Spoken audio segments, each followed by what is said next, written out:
Hi, it's Dr. Joe DeMarco, chiropractor and owner of OcraMed Health.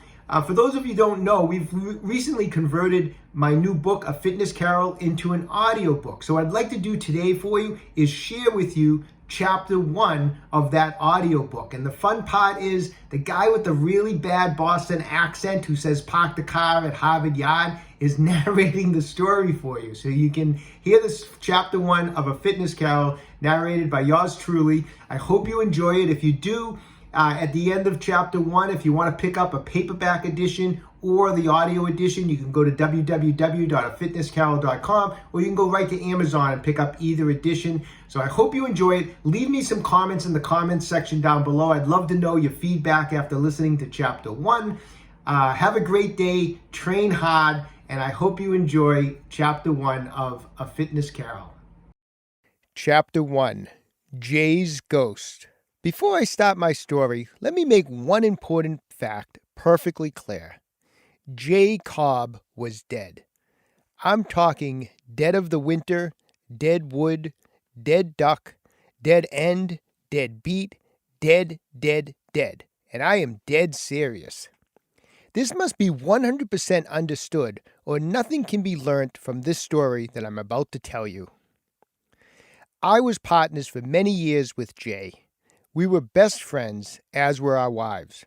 We did everything together. Everybody loved Jay. He was always upbeat, happy, congenial, and quick with a joke. He was the type of guy who often picked up the check if you went out to dinner with him, and would always buy the first round if you were out drinking with him. We never missed a Pats home game, and always joked on Monday morning about how tired we were from all the food we ate and the beer we drank while tailgating on Sunday. He wasn't much of a businessman, but his robust personality brought a lot of business into our office. Patients always took a real liking to Jay, as he truly cared about their health, even if he cared little for his own. He was a very astute and well-trained doctor. Even after 5 years, I have not had the heart to change the sign on our office door. Edward B. Neeser, M.D., and J. Cobb, M.D., Family Medicine. Jay was 5 years my senior, so I am currently the same age now as he was when he passed. That has been weighing a lot on my mind the past few weeks as I come upon the anniversary of his passing. Perhaps it's because I miss him, or perhaps it's because I know I am in just as bad shape, if not worse, than he was when he passed. Too much eating and drinking and not enough, well, actually none at all, exercise.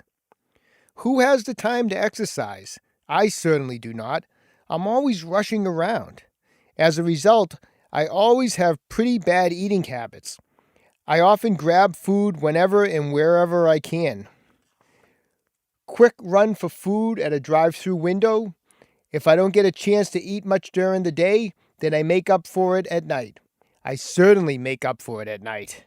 Overeating at dinner time, going for seconds when one plate of food is more than enough, then sit down in front of the TV and start snacking. Chips, cookies, popcorn, whatever is in the house, I eat it. And it all has to be washed down with only the finest American lagers. Hey, I deserve a beer or 2 or 3 each night after the crazy days that I have. Work. Run around here, run around there. My days are just out of control and busy. Well, this is as good a place as any to start my story. It all began yesterday morning. Beep, beep, beep, beep, beep, beep.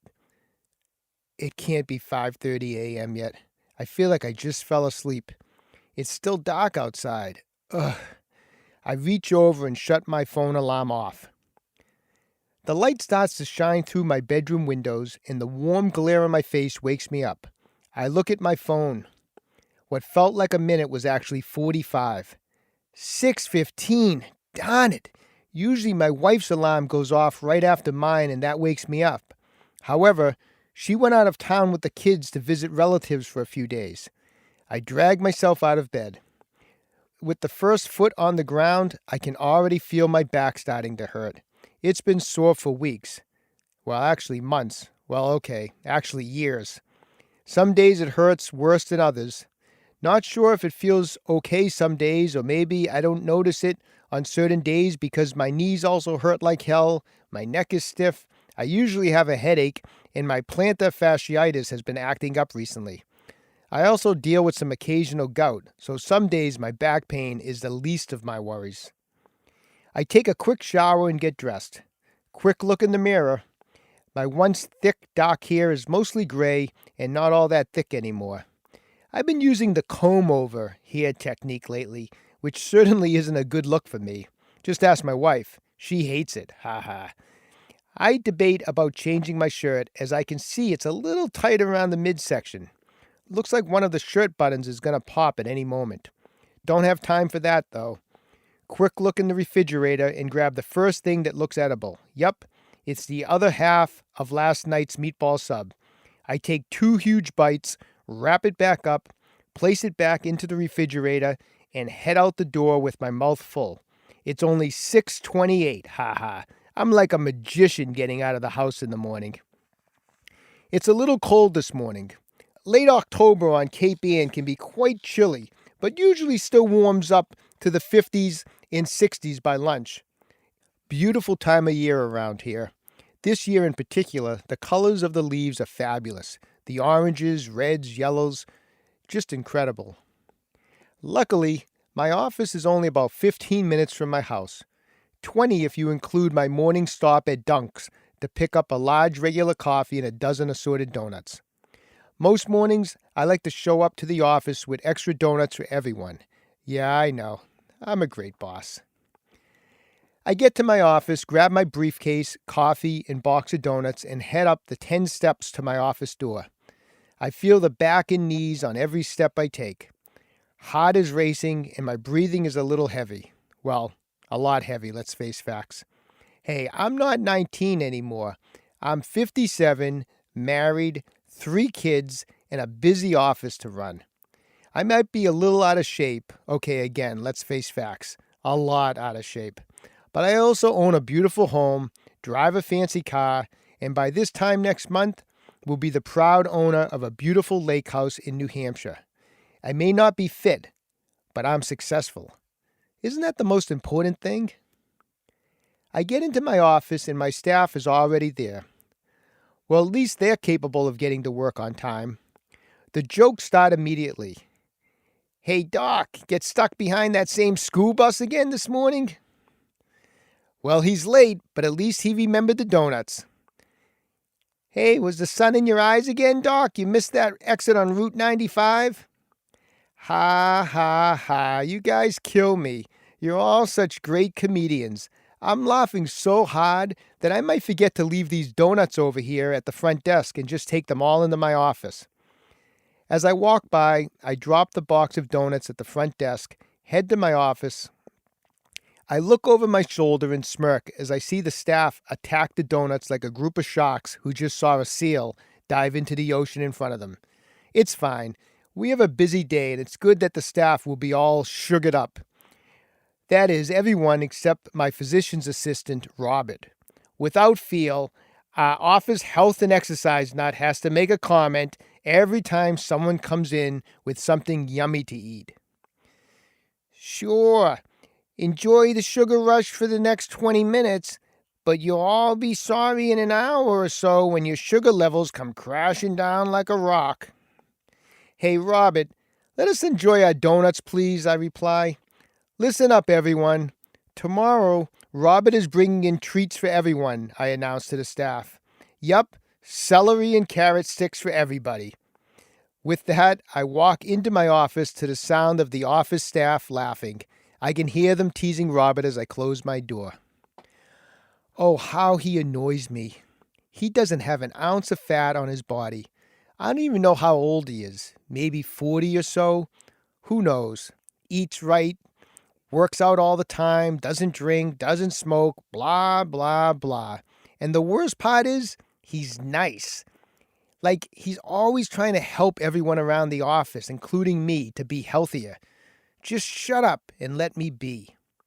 I sit down at my desk, take a sip of my coffee, and devour a couple of donuts of my own.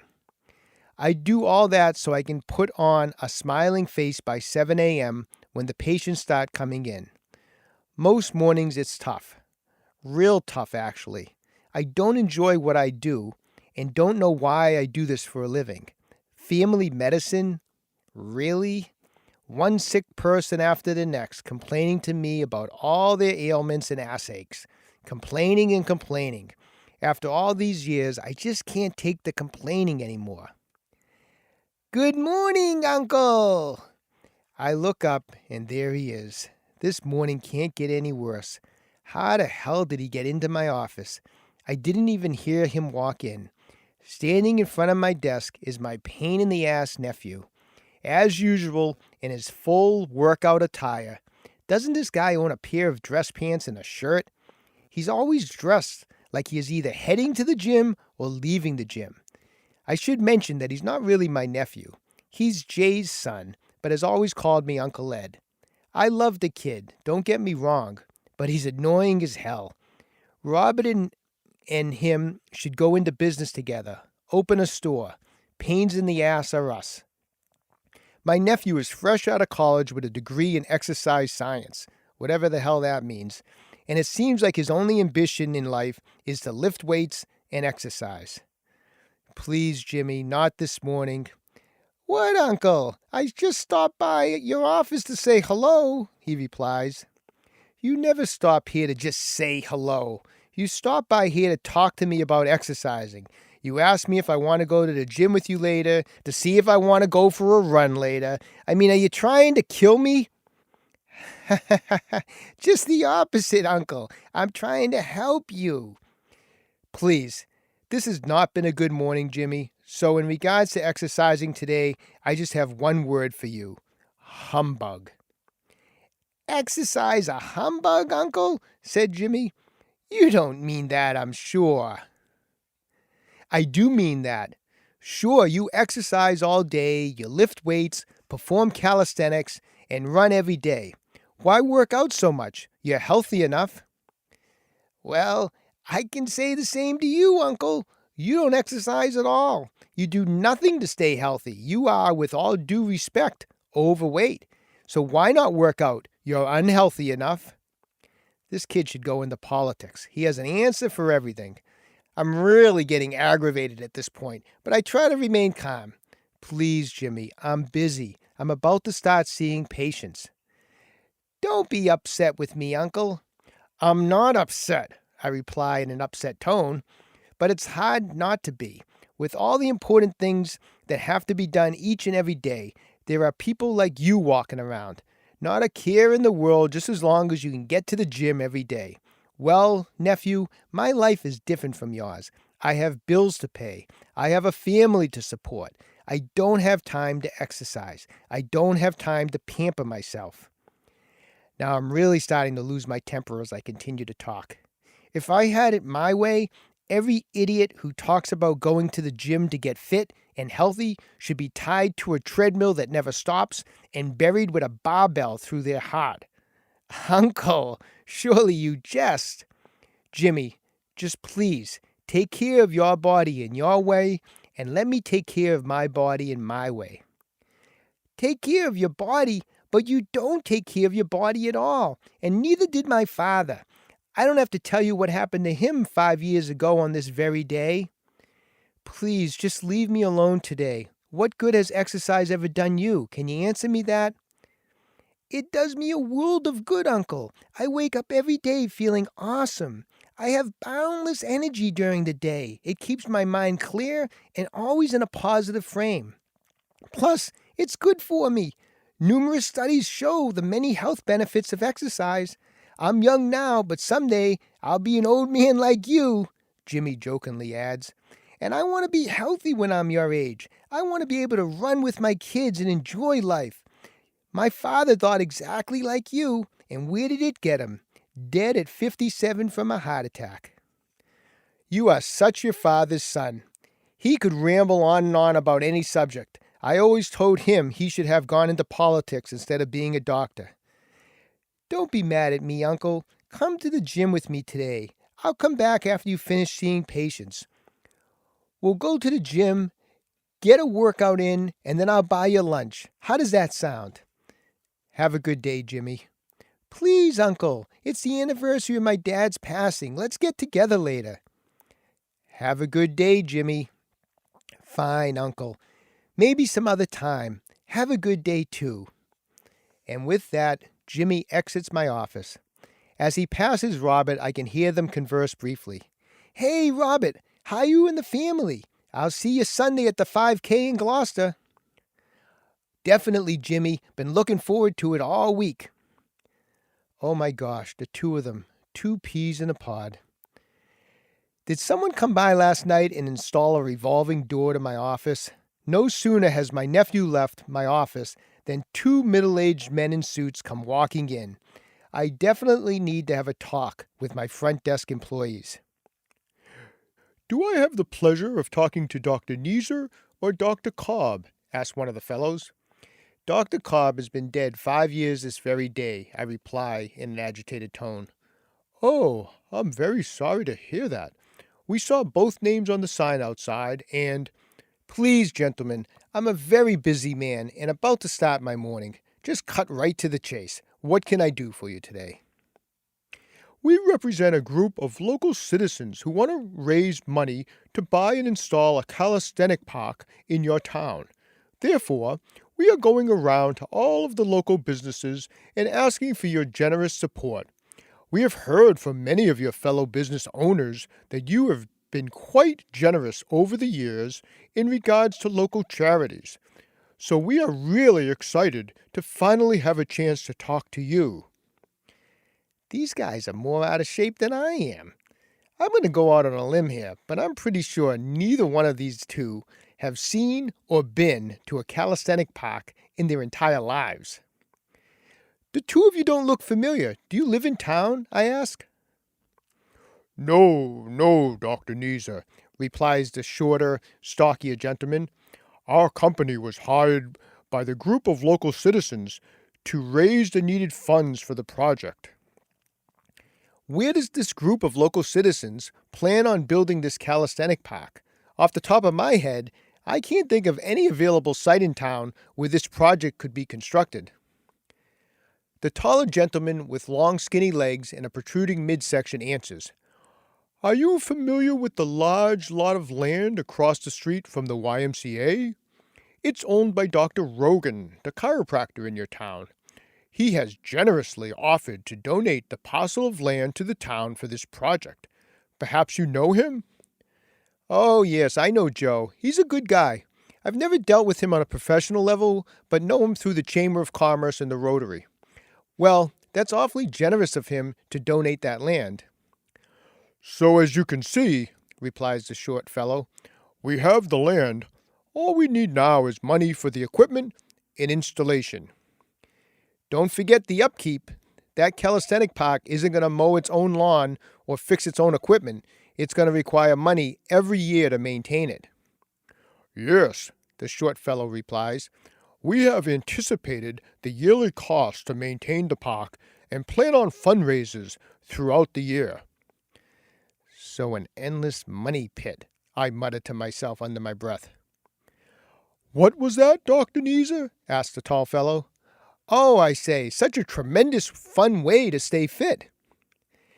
Yes, indeed it is, Dr. Neeser, replies one of the gentlemen. Perhaps you have some questions for us regarding the project? Gentlemen, this town has 4 different health clubs, including a brand new YMCA that just opened 3 months ago. We have biking and running trails that are extremely well kept through taxpayer dollars. Yes, you are right. I do my best to donate to a lot of local charities. Charities that I think can benefit the needy in this area. Food pantries, homeless shelters, the local library, the senior center, the schools, etc. But a calisthenic park across from the YMCA? I don't think so, gentlemen. Have a nice day. But Dr. Neeser, the calisthenic park will provide an opportunity for the local community to stay fit and healthy. It will be absolutely free to everyone. This means that low-income families that can't afford a gym membership can enjoy it. The park will also have benches and areas for people to enjoy picnic lunches. We hope it becomes a real community gathering place. Coach Dickens from the high school loves the idea and plans to bring his players down to the calisthenic park periodically for workouts. The senior center has already given us their support. They told us that they will run classes at the new park in the spring and summer for their members. Once again, free of charge for all of them. I'm sure as a doctor you understand the importance of seniors getting in proper exercise to maintain bone density, prevent injuries to their weight-bearing joints, and to maintain good health in general. So, Dr. Niza, what shall we put you down for? Put me down for nothing. You wish to be anonymous? I wish to be left alone, I snapped back. At this point, I have had it. Robert, my nephew, and now these two pains in the ass. Enough is enough. That is my final answer. Please, I do not mean to be rude, but I am tired, and my patience is wearing thin this morning. As I mentioned a few minutes ago, there are plenty of places to go around here to exercise if people desire to do so. Many would rather not exercise at all if they have to travel too far to get to a well-equipped exercise facility. And many others just can't afford a gym membership, replies the stocky fellow. If they would rather not exercise, then let them not exercise and decrease the surplus production of yoga pants and spandex shorts, I snap back. Thank you for your time, Dr. Niza. Have a nice day. And with that, the two gentlemen quietly leave my office. Enough with all these unwanted guests. I sit back down, open up my bottom desk drawer, my secret snack drawer, pull out a couple of chocolate kisses and pop them into my mouth. I sit back in my chair, take a deep breath, and just enjoy the smooth, sweet taste of the chocolate as it goes down my throat and into my stomach. The best part of my day so far. Work used to be more enjoyable when Jay was around. We'd split up the workload, and taking vacations was a piece of cake because I always had someone that could cover my patients for me. It was great to have another doctor in the office to discuss cases, bounce ideas off of each other, and talk about our most annoying patients behind their backs. Ha ha. Not to mention that Jay was probably the funniest guy I ever met. Some days he would have me rolling on the floor laughing so hard. Then, 5 years ago today, he didn't show up for work. His wife called the office and gave me the awful news. Died in his sleep. Never got up that day. What a shame. Only 57 years old. I guess all the warning signs were there. High blood pressure, overweight, awful diet, high stress levels, drank way too much, mostly with me on the weekends, and pathetically out of shape. The scary part is that I have all of the above signs and symptoms that Jay had. There's a tap on my office door. Sue, my assistant, pops her head in. Doctor, patients are here. And here we go. Mrs. Crawford has a weak bladder and has to tell me about the log she's been keeping on how many times she has to get up to go pee. 8:40 a.m., 9:35 a.m., 10 a.m., 10:51 a.m. Yes, I get it, Mrs. Crawford. You pee all day long. Mr. Morgan's back has been killing him. He's about 100 pounds overweight and sits all day. Mr. Morgan, here's a prescription for physical therapy. Try a few stretches and exercises. Mr. Gilligan's allergies have been really acting up. The pollen is really bad this time of year around here. Mrs. Benton is complaining about her sore left knee and her daughter-in-law. I really don't care about either one. Here's a referral for an orthopedic evaluation for your knee. The daughter-in-law is out of my scope of practice. We can't seem to get Mrs. Culbertson's blood pressure under control. Have tried 3 different medications and it's still up. Perhaps the fact that she is 40 pounds overweight, doesn't exercise, and eats a horrible diet might have something to do with it. However, who am I to give advice on any of the above? Ugh, I don't know. Here's a 4th blood pressure prescription. By 10 a.m., I really am not feeling well. Maybe those chocolates had been sitting in my desk for too long, or maybe it was from the leftover half a meatball sub that I ate as I was going out the door this morning. My stomach is aching. I am sweating profusely. I've been short of breath all morning. My back aches. I walk over to Sue and say, "You're going to have to cancel the rest of my day. I need to go home and lie down. I'm just not feeling well today." You do look pretty pale. Definitely go home and rest. I'll handle it from here." "Thank you. I appreciate it." I get my coat on and start heading for the door. As I'm walking down the hall, I can hear Robert behind me call out, "Doc, heat up some nice apple cider vinegar when you get home. It will do you wonders." "Go take a hike, Robert," I whispered to myself. I then look over my shoulder at Robert and with a big smile say, "Okay, thanks, Robert. Appreciate that. I'll give it a try." And out the door I go. By the time I reach my house, I realize that I definitely do not feel well. I am sweating profusely and my stomach hurts so badly that I cannot straighten up as I get out of my car. My chest feels tight. I look at my sprawling front yard and realize the landscapers better get back here this weekend to rake up some more of these leaves. I decide to go in through the front door because I see that Amazon left a package at the steps. Just walking up the 4 steps to my door is quite laborious. I pick up my package and place it under my left arm as I am holding my briefcase in my right hand. I fiddle around in my pockets for the keys. I am becoming quite frustrated, and I feel as if the whole neighborhood can hear the sounds of my heavy breathing. Finally, I get the keys out and begin to unlock my door. That's when I hear it. Someone is calling my name. I look behind me and see nothing but leaves blowing around and one squirrel running up a tree with an acorn in its mouth. As I turn back towards my door, I am startled and feel a chill go right down my spine. Before me, in place of my lion's head knocker, is Jay's shadowy face. I drop everything and take a couple of steps back, almost falling down my front stairs. I see Jay's eyes open wide and a big grin goes across his face. "I can't believe the Pats let Brady go to Tampa Bay," he says in a most ghostly tone. Jay? Is that you?" A gust of wind blows a few leaves up into my face, and in the blink of an eye, my lion's head knocker is back to normal. I can feel my hand trembling as I turn the key in the lock. I swing open the door, pick up my package and briefcase, and walk into my house. I am quite shaken, but almost immediately chalk the whole incident up to a very bad morning, a couple of old pieces of chocolate, the fact that I agree with the door knocker that the Pats should have kept Brady, and just not feeling well in general. I head upstairs to my bedroom to get some comfortable clothes on. My stomach is hurting a little less, but I can't seem to stop sweating, and every movement I make seems to require a big effort on my part. My chest is tight, and my breathing is labored.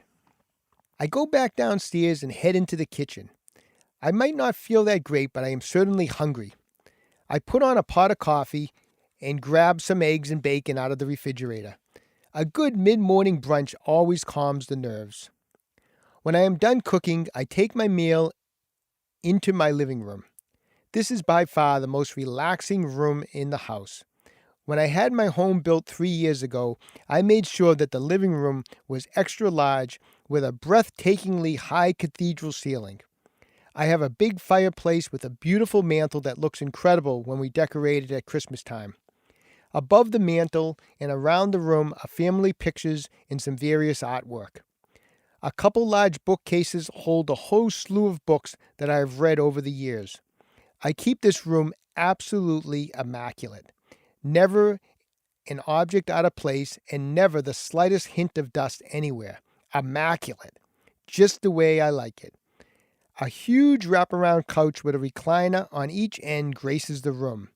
But the best part, and I mean absolutely the best part, is my 85-inch high-def TV.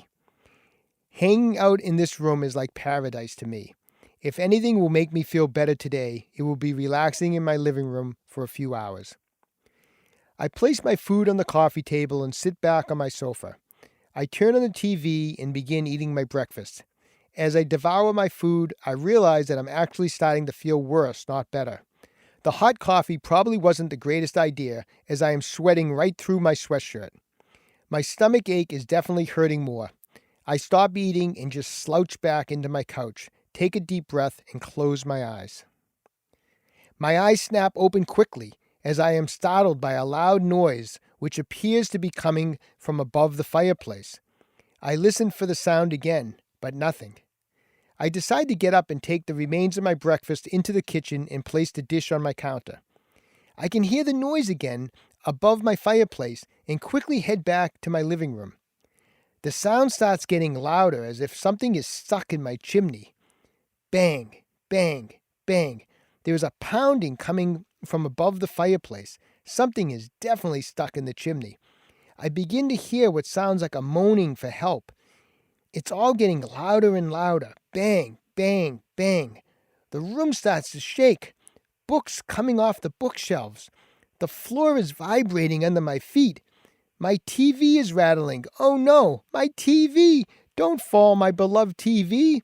Please don't fall. Are we having an earthquake in New England? The sounds are now deafening, and I cover my ears. What in the world is happening? Bam!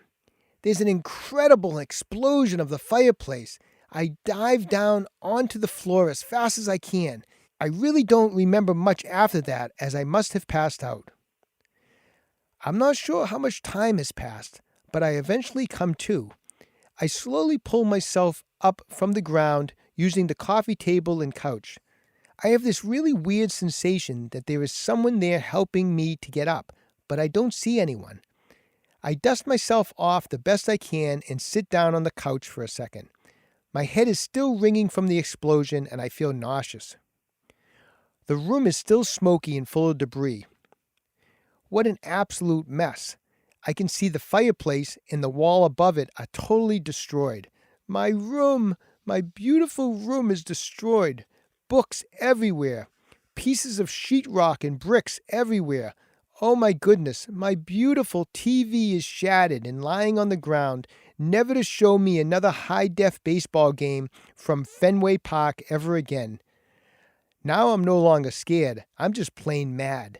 What happened? Who did this? Someone is going to pay. Just then I look over through the smoke to what used to be my fireplace, and I see a ghostly figure standing there, and it calls to me in a ghoulish voice. Ed. This is followed by a familiar voice that I can hear clearly and crisply. Hey, sorry about the TV, buddy. I sink back into the couch and pass back out. When I wake up, I feel very confused. I have no idea how long I was out for, but it was definitely for a while. It's dark outside. As I sit on the couch, I take a look around my living room. I see everything as it should be, in perfect condition. No exploded fireplace, no books on the floor, no mess whatsoever. My beautiful TV is right where it belongs, in mint condition. It must have all been a crazy dream. Well, let's see what's on TV. Flipping through the channels, and nothing of interest seems to be on. Just then, there's a voice from the room that says, "Try channel 504. I think they are playing highlights from last year's Super Bowl." Startled, I quickly turned to the left to see who was talking, and lo and behold, sitting on my mantel and eating the remains of my bacon and egg breakfast is Jay Cobb. Or at least it looks like Jay. It's hard to tell because he's all white and somewhat see-through. I guess you could say it's the ghost of Jay. You can say that, but I don't want to because it makes me sound pretty crazy. The longer I stare at this ghostly figure, the more confident I am that it's Jay. The huge midsection, puffy cheeks, chubby fingers, and he's chewing with his mouth open. But it's really hard to say for sure. Then all of a sudden I hear it. He rips a long, loud fart that I'm pretty sure could be heard and smelled down on the South Shore. Yep, it's Jay. Oddly, he wears what appears to be a heavy, thick rope of sausage links around his entire body.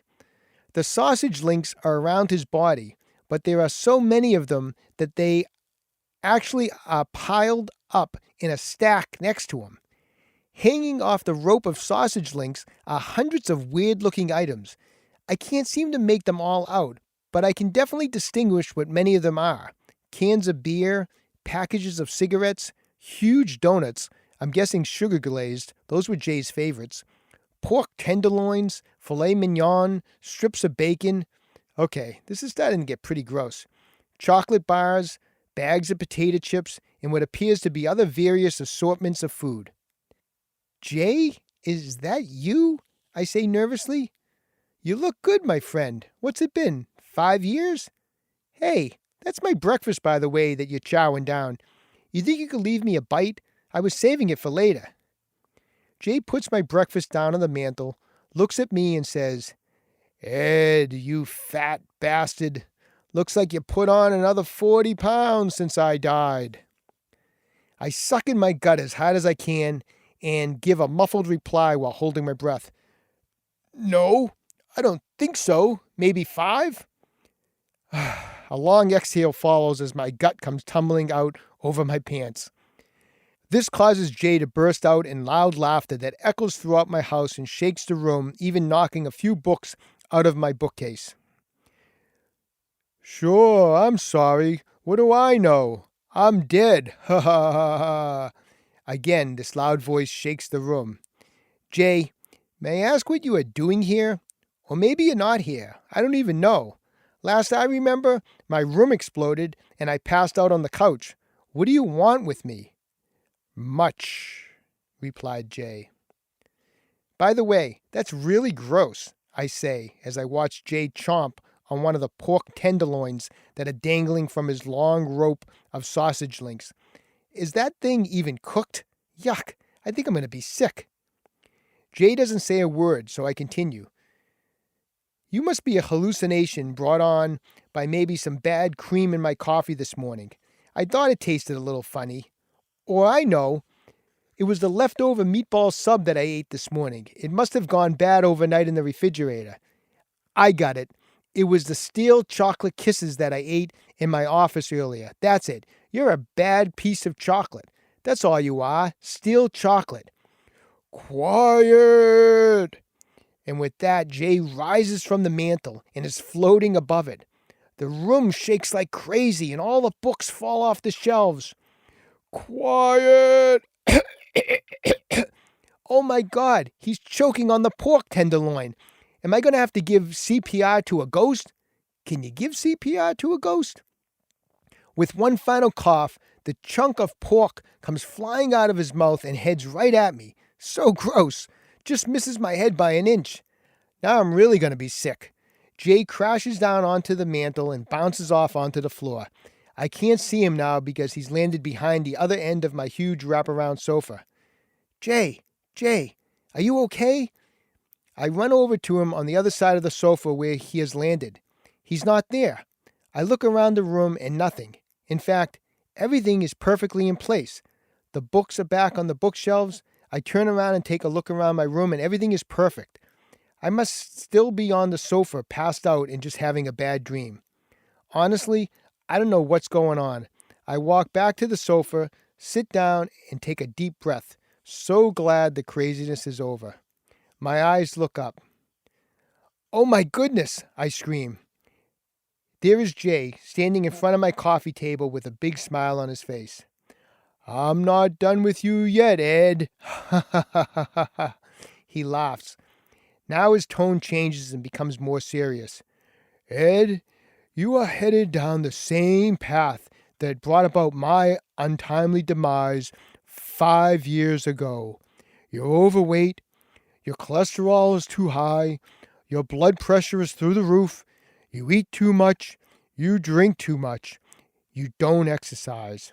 Felt a little short of breath earlier and had some tightness in your chest? What do you think that was all about, Dr. Neezer? Listen, you don't have much time left, and I was sent to help. I want to save you from the same fate that befell me. Why so serious, Jay? I've never heard you speak in such a serious tone. You were always so fun and lighthearted. Ed, look at me. I wear this chain of sausages that I forged in life, link by link. Do you know that your sausage chain was just as big and heavy as this 5 years ago? Now that you have continued to not exercise and not eat healthy over these past 5 years, you have quite a ponderous chain waiting for you, Ed. Jay definitely has my attention now. To hear so much doom and gloom about your own future kind of snaps you into attention. Plus, I don't even like sausages. Well, that's not entirely true. Those spicy Italian sausages that I get from Angelo's every Saturday in Revere are quite delicious. But I can live without those plain pork sausages that you buy in the grocery store. So the idea of wearing them around my body for all eternity is quite concerning. Perhaps if he said my chain was made of chocolate bars, I wouldn't have felt so nervous. Please tell me more about my fate. Please speak comforts to me, Jay. I have none to give, replies Jay. I don't have much more time to spend with you, Ed. I cannot rest. I cannot stay. I cannot linger anywhere. In life, my spirit never ventured into a health club or a health food store. It often frequented establishments that served foods that were fried and beverages that contained alcohol to wash it all down. But Jay, you were always such a great doctor, a student of medicine to the very end. Wellness and fitness should have been what I studied, he roars back. I could have saved myself and also could have helped so many more people. But it's not too late for you, Ed. You don't have to end up like me. I have been wandering around this planet for the past 5 years, dragging around this heavy chain of sausages and all of the items that brought about my demise, the red meat, the alcohol, the cigarettes. But this does not have to be your fate, Ed. You can change. I am here to help you. You have a chance of escaping my fate. How, Jay? How can I change? I don't have time to exercise. I'm too busy with work and family. I don't have time to eat healthy. I'm stressed all the time, and the booze and occasional cigarettes calm my nerves. So tell me, Jay, how am I supposed to... Enough! Jay screams. Enough! I have heard enough excuses, you pathetic excuse for a healthcare giver. Tonight, you will be visited by 3 components of good health. The first will arrive... Wait, what? 3 components of good health? You've got to be kidding me. Yes, 3 components of good health, just like I said. What are your ears plugged just like your coronary artery? As I was saying, the first will arrive when the clock tolls 1, the second when the clock tolls 2, and the third when the clock tolls 3. Jay, if I may, what the heck are you talking about? What year is this, 1850? You and this clock tolling. Do you mean I should set my alarm on my iPhone? Sure, Ed. You and your high cholesterol. Keep making jokes. Sorry, but can't I just do a Zoom call tonight around 8:30 with all 3? It would really save a lot of time and... Shut up! Shut up! Shut up! How did I ever put up with you? Every day when we work together, you can be such an annoying pain in the ass. The 3 components of good health will visit you tonight, so be ready. I must go now. I have an overweight lawyer to visit down in the North End. He just finished a huge meal and is about to order the cheesecake for dessert. And I mean an entire cheesecake. If I don't get over there ASAP, this guy will be worm food like me.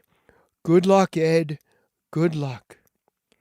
As Jay speaks, he slowly walks backwards toward the fireplace. With each step, the sound of air gushing from the fireplace up into the chimney can be heard.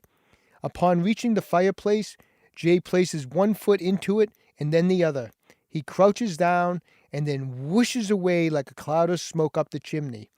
Faintly, I can hear Jay as he goes up through the chimney and out of my house. Believe in Belichick. He'll get the Pats back to the Super Bowl. I get off the sofa and run over to the fireplace. I stick my head in and look up the chimney. Nothing. I don't see anything at all. I really can't wrap my head around what actually just happened. Did I really see Jay? Did I pass out? Or just have a really bad dream? honestly, I can't say. End of chapter 1.